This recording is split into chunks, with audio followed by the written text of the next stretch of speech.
Hey, what's up, Roxstars? Welcome back to the channel. All right, you guys, let's talk about the unfortunate shooting in Philadelphia and the resulting riots, YSAP leaving his people out there in the cold, the elections that are coming up in less than a week, Amy Barrett sworn in, and no stimulus package in sight. Let's get to it, shall we? All right, you guys, first story up, we have to talk about the shooting in Philadelphia, West Philadelphia. You know, we have these occasionally. It seems like actually this year we've had quite a bit of times when I had to come and sit down and talk to you guys about yet another police shooting or a death at the hands of the police. This time it is 27-year-old Walter Wallace Jr., who was, by the family's account, having an episode. He has mental health issues and he is on medication. And for whatever reason, I'm not quite clear on why he was in the middle of distress, but the police were called as the mother was trying to defuse the situation. Okay, he was outside, he had a knife. The neighbors saw what was going on. There was a lot of confusion and chaos, a lot of screaming, especially when the police arrived, and they then took the matters into their own hands. Walter was swinging the knife around as his mother was trying to get it away from him, trying to talk to him, because, you know, once the police arrive, it's on another level, right? So the police arrive, they tell him to drop the knife. Walter doesn't drop the knife. Instead, he starts to come between the parked cars because it looked like him and his mother were on the sidewalk originally. He came between the parked cars on the street and was in the middle of the street, and he was approaching the police. So the police, you know, they immediately backed up, but they had their guns drawn, and people were screaming to the police and everything. They told him to drop the knife. He wouldn't. He started coming towards them, waving the knife, and they ended up shooting him and killing him. This was around 4 o'clock on, I think that was that Tuesday? I'm sorry, I don't know exactly what date it was, but 4 o'clock in the afternoon. So you can imagine there were a lot of people who were out, a lot of people who were witnessing this. There was somebody who was videotaping it. He put the video camera down just as the police were shooting, but was able to pull the camera right back up as Walter fell to the ground and was dead. I mean, you could tell he was dead. It was blood. He wasn't moving. His mother, you know, had to sit there and watch her son be killed by the police. So she's screaming. The police, you know, run up to Walter. She runs up to Walter. Some other people run up to Walter. It makes for even a more chaotic scene as the police are going back and forth. And I mean, you guys know how these stories go. It always brings up the talk of lethal versus non-lethal reactions from the police. Why is it that the police always resort to lethal,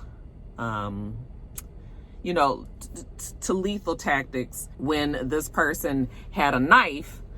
And you know, it's always going to be that discussion that, well, the police are trained to shoot to kill. The police are not trained to maim. If they feel that someone is coming towards them and their life may be in jeopardy, then they are not going to shoot you in your leg. They are going to kill you.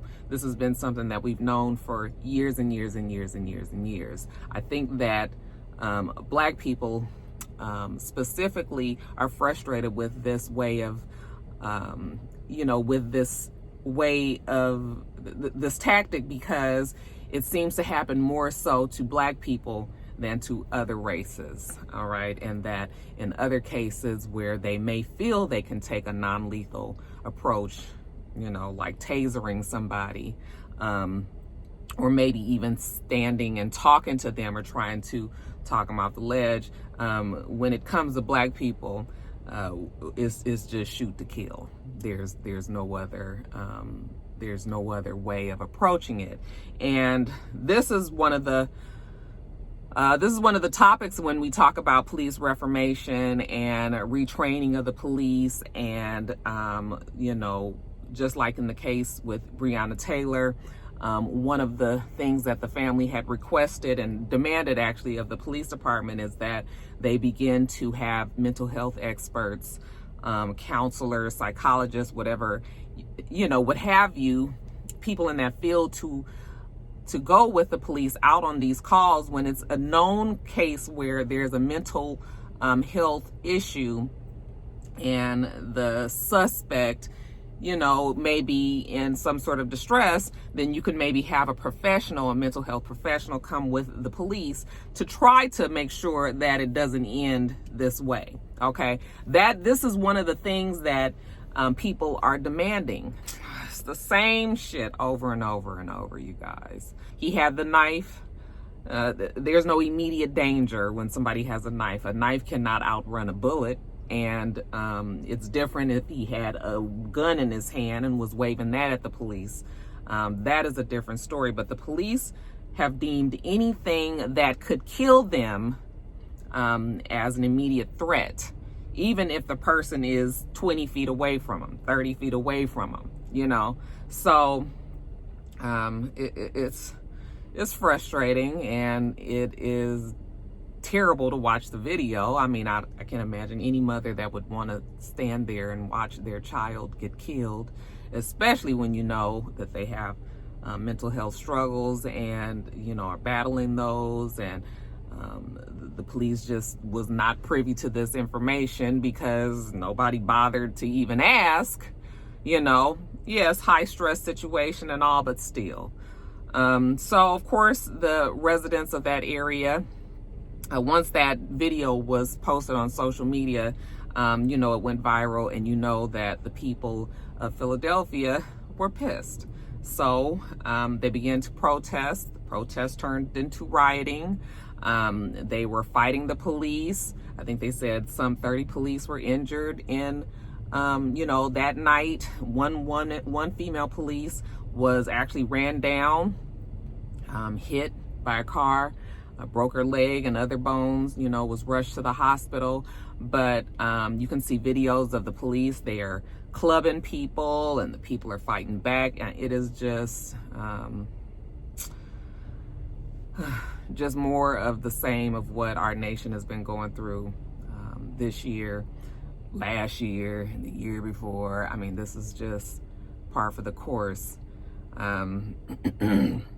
Of course, the mayor and the chief of the police and everybody out there is like, we're going to do a thorough investigation and we're going to make sure that we, keep our findings transparent. But we're asking everybody not to rush to judgment. And, so it's the same stories. And excuse me if I don't have,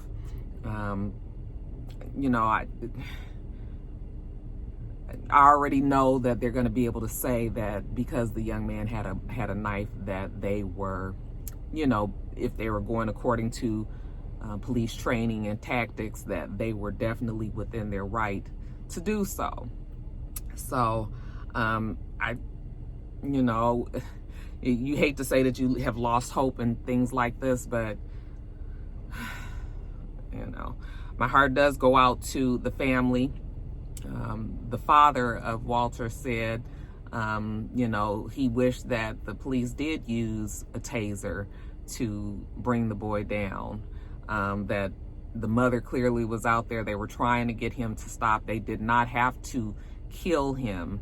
But like I said, the police are always going to have that argument behind them. And so it's frustrating. But they are mad in Philadelphia.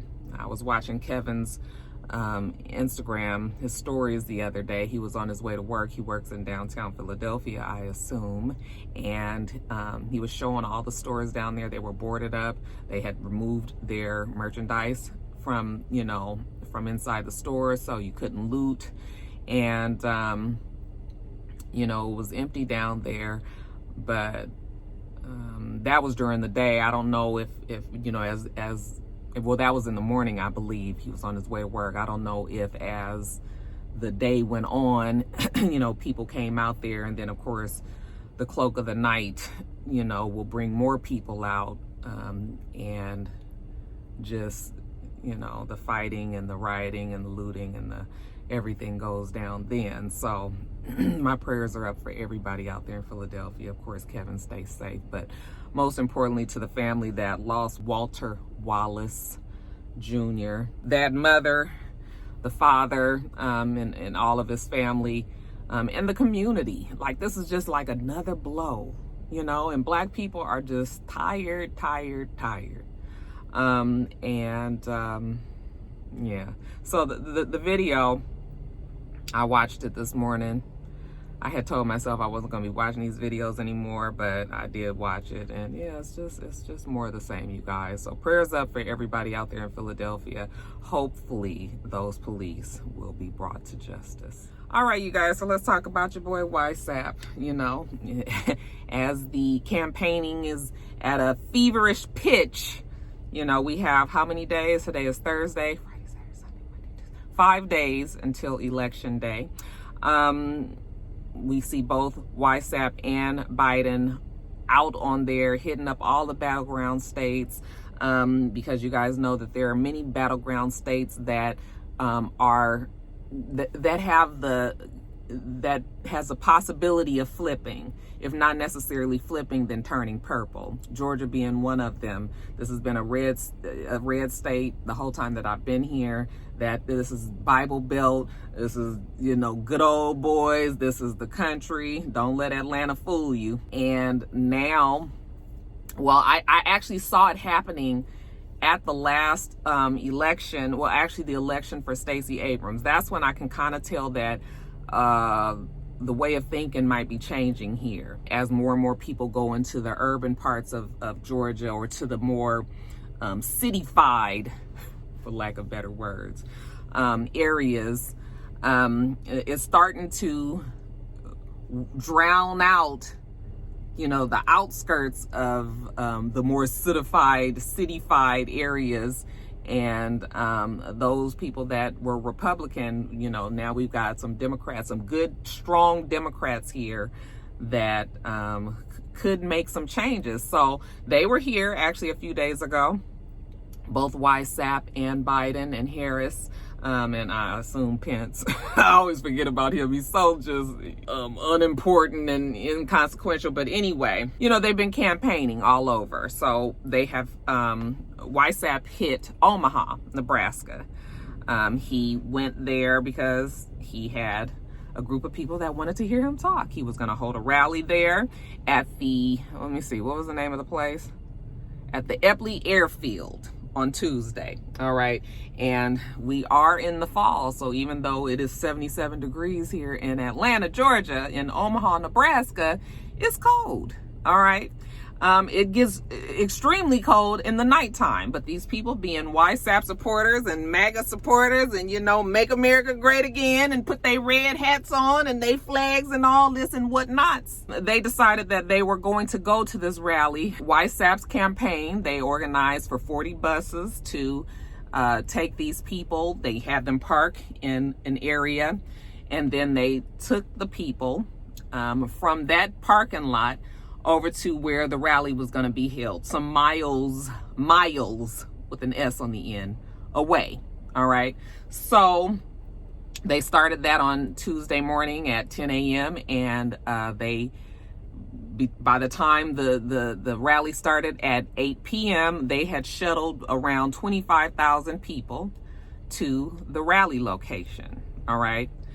And you can imagine 10 a.m. These people have been out there all day. A lot of older people, elderly, children, people who may not necessarily be prepared for the cold properly as they go in the day and don't think about the night and all of that. Okay, so you got all these people out there. It's 25,000 folks there. YSAP gets there. He thanks them all for coming. He does his rally. He says his lies, spews the untruths as only YSAP can do. And then he finished it up, you know, rah, rah, rah, shish, boom, bah. All these people, you know, so happy to see they YSAP up there. And he packed up his team. They took the limousines, I'm assuming with heat in them, all the way back to the airport got on Air Force One, okay, and took it on back to Washington, D.C. His job there was done. Well, remember I was telling you guys about those 40 buses that took the people down there? Okay, well, the 40 buses was not arranged. Okay, so it depends on who you ask. Some people will say that there was no arrangements for those buses to take the people back to their cars. Okay, I can't imagine a campaign or somebody who is in charge of logistics of making sure that these people got to this location. I can't imagine that they would not look out for their people enough to get them back to where they were. So that was one of the explanations that are out there. Another explanation is that because there were so many people at this location and it was so much traffic, the 40 buses were not able to get back to the location where the rally was because it was like gridlock and people couldn't get through and all of this. Okay, so the people were stranded because the buses could not get to them, which could very well be true. What they should have done, and this is what I'm saying when you are in charge of logistics, well, they should have had them buses just sit there and wait. I don't know why the buses left after they had then dropped the people off and the rally had gotten started. Like, once you realize that the rally has started, stay there, because you know when YSAP or any other former presidents have come to your city, they can lock up the damn freeways just because they're trying to get them through. And I live right by the airport, so I've been stuck in traffic many a times when YSAP and other presidents have come here to Atlanta. And it's right around the time that I get off of work and I'm on my way home that they're trying to get to the airport. And I literally have to drive right underneath the landing strip to get home. So I've been stuck in the traffic. So and then Atlanta's not great with traffic anyway. So these people were stuck out there. Whatever the damn reason is, the bottom line is we done had these people stuck out there after the rally was over with no way to get back to their cars. Okay, and I just told you, it was elderly people, it's kids. Okay, it's people that's tired and then sat out there, people that are handicapped, wheelchairs, all of this, right? As the people lined up and realized that there was no buses that they will be getting on, they didn't know what to do. Some people started to try to walk back to their cars and collapsed because now it's 30-degree weather, and with the wind chill factor, it's about 27 degrees. So we now below, freezing, and now you have people trying to get back to their cars, not knowing where the damn parking lots are, getting lost out in the wilderness or wherever they is that they walking, collapsing from the cold, people having hypothermia. They said that 7 or 8 people were taken to the hospital. They said that around 30 people needed medical attention. There may be more than, they may be fledgling them numbers. But yeah, it was a lot of confusion out there and got all these people freezing their ass off. And so after that happened, the police department out there had to be the ones in charge of taking care of these people and trying to get them back to their cars and trying to help people that were freezing and all of that. Okay, so it quickly became a great big mess. When the media reached out to YSAP's team to find out why is it that they would leave these people stranded out there, this is what his representative said. Quote, YSAP loves his supporters and was thrilled to visit Omaha last night. Despite the cold, tens of thousands of people showed up for his rally. Because of the sheer size of the crowd, we deployed 40 shuttle buses. And really, you guys, 40 is not that... 40? And it's 25,000 people. Do you know how long them people was going to have to stand in line after the rally was over to get out of there? I don't know if any of you guys have been to Disneyland recently. But when you at Disneyland and it closes for the night and everybody is trying to get the shuttle back to the parking lot, and the parking lot ain't a mile away, okay? But you already been walking around this fucking park all damn day and you tired and you just want to get on the shuttle and get back to your fucking car. And it is, when I tell you, it is all of Disneyland, all of the patrons that's been there all day, everybody trying to get on that fucking shuttle. So I can imagine what 25,000 people waiting on 40 fucking buses. They should have at least had 100 buses. At least, you guys. But anyway, let me get back to the quote. We deployed 40 shuttle buses, double the normal allotment. But local road closures and resulting congestion caused delays. At the guest departure location, we had tents, heaters, generators, hot cocoa, and hand warmers available for guests. We always strive to provide the best guest experience at our events, and we care about their safety, end quote. Now listen, when I'm trying to get the fuck back to my car, I don't want no fucking hot cocoa. I don't know if that is even true, considering we would have to ask Irma Jean and Clancy Bob if this really happened, because let the reports tell it, these people was out there freezing their asses off, and there were no hand warmers and hot cocoa out there to be had. And what does hot cocoa do for a 85-year-old person who just loves them some YSAP to death, and who done took their ass out there when they really shouldn't have, and are exposed to these elements for hours and hours and hours, you know? So, yeah, a mess. And I'm not smiling, y'all. I'm not gloating. You know, I'm not laughing, because there's old people out there, and, you know, you don't want shit to happen. But just like the boating, you know, the boating mess that they had when they tried to have the rallies on the water on the lake, and then the people's boats started to sink.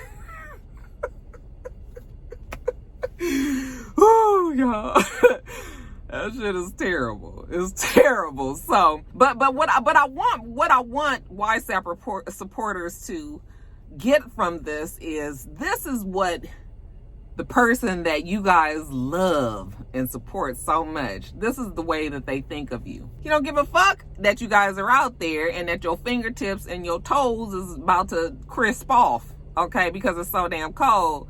He doesn't care about that. He said what he had to say. He got all the accolades. Shout out to Nene Leaks. Okay, he got all of his whatever he needed from that appearance, and he went on about his business. Okay, and that's kind of how he feels. I feel like that's how he is with everything. All right, that's his approach to everything. It's always him at the top, what he gets out of it, and then after that, you know, damn the rest. So yeah, yet another you know, yet another snafu in the YSAP campaigning. But if you know, like I know, his stupid ass supporters, I shouldn't say that because I know I got a few here, you know, his supporters will still continue to support, even though your granny almost got killed out there that night. Y'all got to do better. Y'all got to do better. How many of you guys want to talk about Jared Kushner and the stupid, ignorant things that he said? We ain't going to spend much time on this because, see, this is the type of rhetoric and the type of narrative, once it gets out there, you know, there's always some idiot that believes it. And it is a lot of the reason why the haves try to continue to keep the have-nots from getting anything, from succeeding, from thriving, from, you know, elevating, whatever the word is. So Jared Kushner is talking about YSAP and, you know, his support of black people. He says that he has many policies out there that will help black people, okay, and all of the things that they complain about. But YSAP can't want black people to be successful more than black people want to be successful. It's just sort of like, do you think that all black people just out here, we just living and everybody is just, they don't care about success, they don't care about their families, they don't care about being able to have nice things and owning homes and you know, having good jobs? And I mean, do you think black people are just fucking savages? Yes, that's what they think. That's what they think. And even if they don't think that, they know that if they continue to put that same narrative out there, that some idiot out there is going to believe it, okay? And even if the idiot doesn't really believe it, they gonna tell themselves to believe it, because that will continue to just continue to have them have the upper hand in a situation. I saw that and I was so frustrated. You know, I just was like, Lord, I don't know what the world is coming to. I just don't know what the fucking world is coming to. These are the type of views that colonizers will continue to oppress us, okay? They will just continue to say things that are just blatantly untrue. And again, that is what YSAP and his team, that's what they do. That's what they do best. And that is why it is so frustrating. Did you guys see the video that Mario Van Peebles put out? Somebody tagged me. Shout out to the Rockstar that did tag me, and I watched it. And he put it in such good words. You know, sometimes I get up here and I'd be trying to tell you guys how I feel, and I just can't get the words out. And then somebody will come out and so eloquently say what I have been trying to say. You guys will need to watch the Mario Van Peebles video. And he's just talking about 50 Cent and 50 Cent's support of Donald Trump only because Donald Trump has these huge tax cuts for the rich. He just goes on to talk about how even though 50 Cent is a great actor and, you know, he does what he's supposed to do and he never had any problems with him, that, you know, he's basically blinded by the money and willing to sell out his people just because that helps him. That money makes him feel free, but there's no freedom from that. Okay, you are still a slave just to the money. But he says way more things, you guys, and it was just so clear. I was just like, yes, yes, yes. I mean, just yes. And not just 50 Cent, but other people that you hear talking, and you just be like, you're so fucking ignorant. All right. I haven't talked about 50 Cent because I don't want to give that. Just don't like to give certain things attention. But you guys should check out that Mario Van Peebles video. It's like a 7-minute video of him just talking about why people like 50 Cent are troublesome. But anyway, you guys, yeah, that's it. That's it. Lord, I can't wait until Election Day and that man is out of office. Next week is going to be so crunk. I can't even, you know, I've said to myself, like, Roxanne, do you think you could do a YouTube live that night? I don't even want to say it because, you know, I don't know. This is a very slight maybe. I may go live on Tuesday night, election night, just to sit and talk to you guys about, you know, what's happening. And, you know, for us to see what the initial reports and what exactly is going to happen. My hope is that Biden will win by such a huge landslide that we won't have to be as worried about these absentee ballots because I know that that's going to be the fight, is the absentee ballots and counting those and all of that. So I may. It's a very slight may, you guys, but I have been thinking about it because I would love to be on camera to see that man lose. Child, I would love it. So anyway, you guys, that's that on that. Enough about YSAP. Let's move it on along. The Senate, they've closed, they've recessed. I guess Congress, I should say, has recessed until after the election.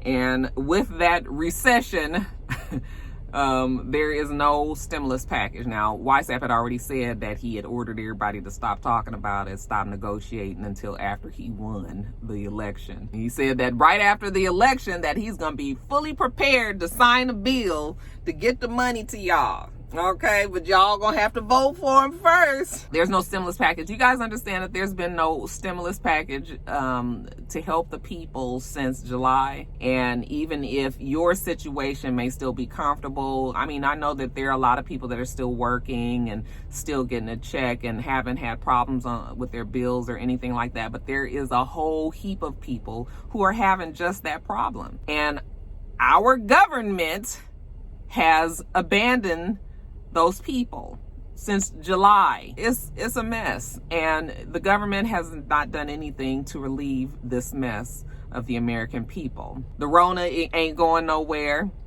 so the government definitely needs to do something. There's a surge going on right now. I'm sure you guys know that.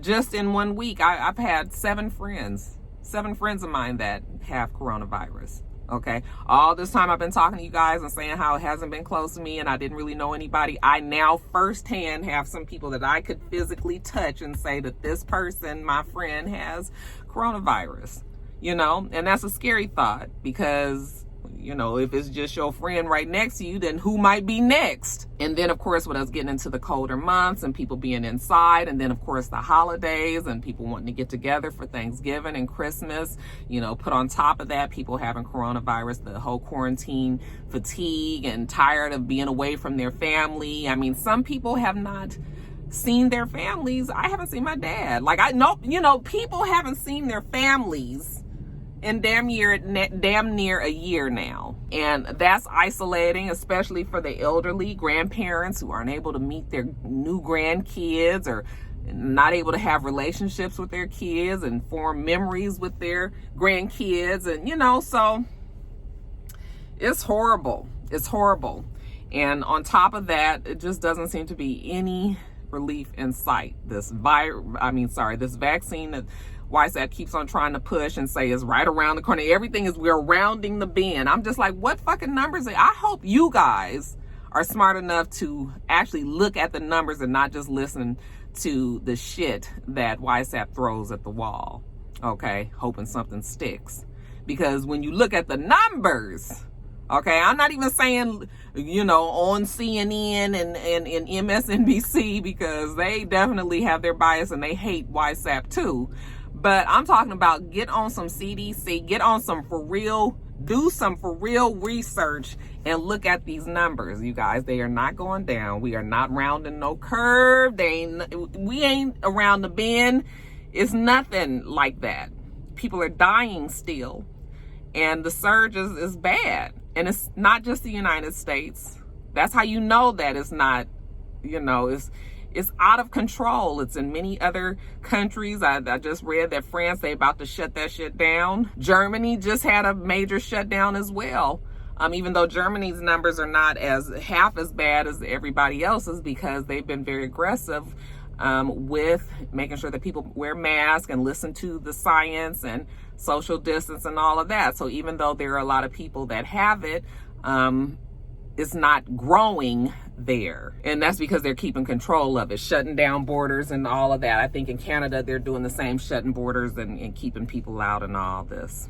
I might be wrong about Canada, you guys. But anyway, it's bad news, you guys. It's bad news out there. So every time you hear YSAP, you know, kind of like, oh, I'm tired, you know, everybody's COVID. He just does not care about the 200 and what? It got to be around 30,000 people that have died. I'm really wondering if the people that support him up in the middle of America, I mean, the coronavirus is blowing, I mean, just blowing through those states that have been supportive of him all this time, okay? And they weren't hit in the earlier waves like the rest of us were. So now they're getting hit, and I'm just like, do you still support this man when now you see firsthand your people dying off and getting sick and all of this, and you still seem to think that he has it all under control and you don't need to wear masks and all of that? Ciao, you guys. So anyway, we'll see what happens with the stimulus package after the election. But you guys, just continue to remind you that coronavirus is still very serious and it is still very much out there. And while it gets colder and colder, for you guys to continue to practice the things that kept your family safe at the beginning of this. Okay, this is not a fucking sprint. This is a marathon. We ain't even made it halfway through, you guys. I really don't think so. Just heard Dr. Fauci saying that things won't go back to normal till 2022. 2022. Another year of this? Yeah. So just letting y'all, you know, I ain't trying to be all Debbie Downer on things, but it's still fucked up out there, and I want people to remember that. So y'all stay safe. All right, you guys. And then lastly, Amy Barrett, she was sworn in. Okay, now that she's officially sworn in, the Republicans will now hold the majority, the conservative majority in the Supreme Court. They're very conservative. They're very aggressive. Many times they will make themselves the end-all be-all and be the deciding factor, going against sometimes the president, sometimes Congress. They'll override Congress. Sometimes they'll go against state government. Like, they have become so powerful. It's unfortunate because the Supreme Court now, their conservative views is not how most of America views things. So we have people that are in charge who, I mean, what, don't have America's best interests at heart? Could you say that? Or is it that they're so, locked into their conservative views that they don't even think about the views of the average American? I think that we can all say safely now that Ruth Bader Ginsburg, for all of our admiration and love for her, she should have retired when she found out that she had cancer. And she was in her later years, because then, at the time, President Obama could have put somebody in place that had the same views, okay? We know that the Republicans, once, was it Scalia who had died, they would not allow President Obama to replace him, but yet and still in the very same situation, not even the same, because we just a few weeks off of the election when Amy Barrett was, said that she was going to be the one who would become the new Supreme Court justice. And of course, the Republicans let that one go right on through, all right, because they're the ones that are in control of the Senate. Even though the Democrats tried to fight it, there was really nothing that they could do because they don't have that control. So now we have her in there, and like I said, the Supreme Court is now overwhelmingly conservative, and our future lies in the hands of people who don't think the same way that we do. There was a swing vote justice, Chief Justice John Roberts, who actually is a Republican, but has voiced concern over Supreme Court not necessarily being the most fair or being the most, what is the word? Like, I don't know what I'm trying to say, not taking in consideration the views of the other people. So he actually has sometimes voted against his own interests of his Republican Party, just to try to make sure that the scales are balanced and that we're not just continuously doing what these conservative Republican judges want. So he is the one that was closer to the middle. Well, now he's not the swing vote any longer, because now that Amy Barrett is there, she is definitely conservative.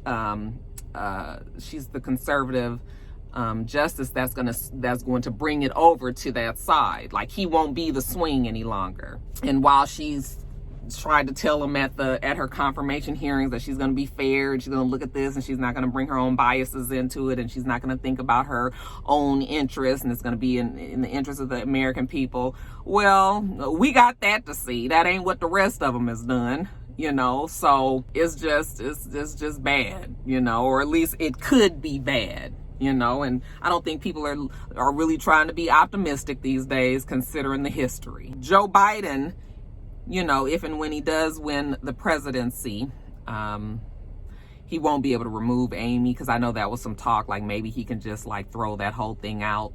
I don't think that would happen. But, he could pack the court. He could add more people, add more justices to the court, especially if the Democrats get control of the Senate. And that is the other thing that the Republicans are afraid of. Many of them are up for re-election, so they're on the ballots, and if it worked out the way that it should, people that are frustrated with Republicans just railroading the system, they could vote those people out, their senators, their governors. And if the Democrats can get control of the Senate, then it'll be the Senate, the House, Congress will all be Democrat, and you'll have a Democratic president, and it'll wash all them other folks out, out of the control, I should say. So that's what's happening there, you guys. We'll see what happens with Amy Barrett. She could potentially be the deciding factor, the deciding vote, if it does come down to YSAP and his team challenging the results of the election, which I believe that they are trying to set it up for. That's why I said that it needs to be an overwhelming win, because otherwise, if the shit is close, you guys, it's going to take a long ass time before this shit is decided. you know. So, and then of course, if it got to go to the Supreme Court, and if she gonna be the deciding factor, and he just put her in there, then no, don't even want to say it, you guys. But yeah, that's it. Make sure that you go vote if you haven't voted already. Okay, I think the last day to vote early is tomorrow. At least I know it is here in Georgia. I'm not sure where it is in other states. I think some states have early voting until Saturday. And then, of course, if you haven't voted yet, make sure that you please vote on Election Day. Your vote does count. If your vote didn't count, they wouldn't be working so hard for you not to be able to do it. Okay, so just please keep that thought in your mind, you guys. 5 days, and then we'll find out who is going to be the next president of the United States of America. All right, you guys, let me get off of here. You guys make sure that you rate, comment, and subscribe to the channel. I'm itsrox. The channel is for itsrox. Everything else I do will be in the bottom bar. All right. So I hope that you have a wonderful, wonderful rest of your day, and I plan on doing the same. Till next time, Roxstars. Bye.